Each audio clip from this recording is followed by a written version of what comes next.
السلام علیکم ورحمۃ اللہ وبرکاتہ۔ آج کی ہماری گفتگو ہے دکھوں کے تیر۔ حضرت موسیٰ علیہ السلام سے ایک شخص نے سوال کیا، ایک دیہاتی تھا، اس نے یہ پوچھا کہ حضرت یہ بتائیے کہ یہ دکھوں کے جو تیر آ کے لگتے ہیں ان کا کیا علاج ہے؟ تو حضرت موسیٰ علیہ السلام نے فرمایا کہ تیر جہاں سے آتے ہیں تیر مارنے والے کے قریب ہو جاؤ، تیر آنا بند ہو جائے۔ بڑی ہی خوبصورت بات ہے۔ ویسے بھی اگر آپ دیکھتے ہیں کہ ایک تیر لگانے والا تیر لگا رہا ہے تو اگر وہ اسی لیے لگا رہا ہے کہ آپ کو کوئی چیز لگے، نقصان پہنچے، لیکن اگر آپ آ کے اس کے پاؤں میں بیٹھ جاتے ہیں، آپ آ کے معافی مانگ لیتے ہیں، آپ سرنڈر کر دیتے ہیں اپنے آپ کو، تو وہ فوراً جو ہے وہ اپنا تیر والا معاملہ ختم کر دے گا۔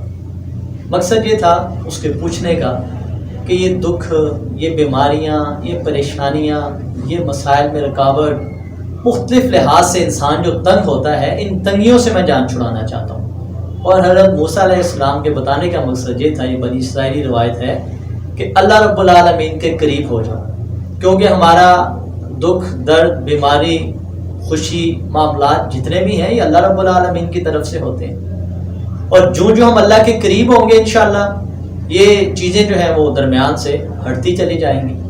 اللہ رب العالمین کا یہ قانون ہے کہ ہمیں بڑے عذاب سے پہلے چھوٹے چھوٹے عذاب جو ہیں وہ دیے جاتے ہیں۔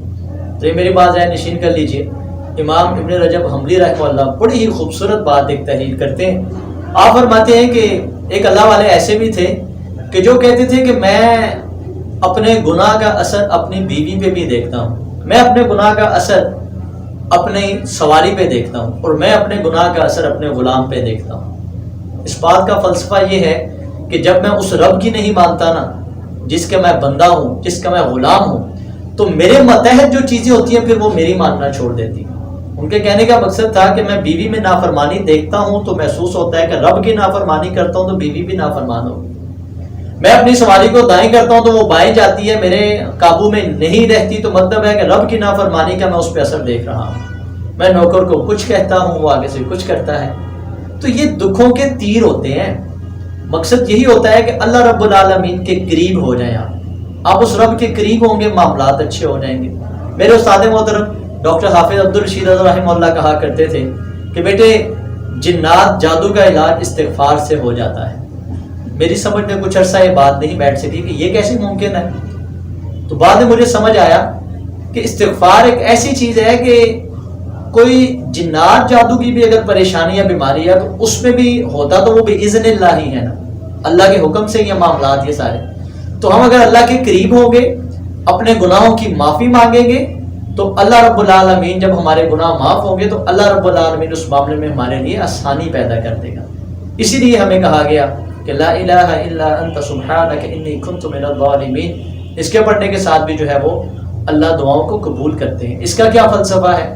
یہی کہ مالک میں ظالم ہوں، میرا گناہ ہے، میں اپنے اوپر میں نے خود ظلم کیا ہے۔ الا انت سبحانک، اللہ لا الہ الا، تیرے علاوہ کوئی معبود برحق نہیں ہے، اللہ تو پاک ہے اور میں ظالم ہوں۔ جب بندہ اپنے رب کے سامنے گڑ گڑاتا ہے، اپنے آپ کو نیچا کر لیتا ہے، تو پھر دکھوں کے تیر جو ہے وہ کم ہو جایا کرتے ہیں، اللہ رب العالمین کی رحمت کی برکھا برس جاتی ہے۔ ایسے معاملات پھر ہوتے ہیں۔ ہمیں چاہیے کہ ہم اپنے رب کے قریب سے قریب رہیں۔ جتنا ہم رب سے قریب ہوں گے انشاءاللہ الرحمن یہ دکھوں کے تیر اتنا ہی جو ہے وہ ہم سے دور رہیں گے۔